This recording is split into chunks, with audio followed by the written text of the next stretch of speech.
Hey friends, welcome back to Storytime with Mr. L. Today I'm going to be talking about one of my favorite, maybe my favorite graphic novel series of all time.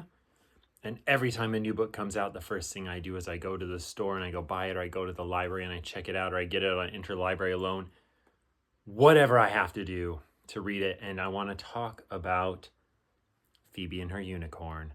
Book 19, Unicorn Crush, just came out. I love it. And I was thinking, what can I tell you to make you want to love this book as much as I love this book, as much as I love this series? And I was going to say, well, in this one, Phoebe gives her best shot at trying to become a graphic novelist.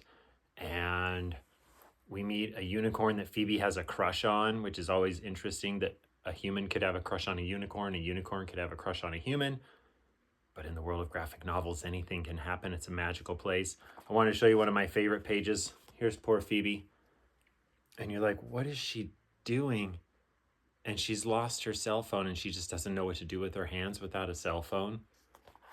Keep in mind, she's in grade 3. She can't live without it. But it's just as fun as all of her adventures, and her friends are so amazing, and her parents are hilarious, and Marigold obviously can't stop staring at herself because if you're this beautiful, how could you?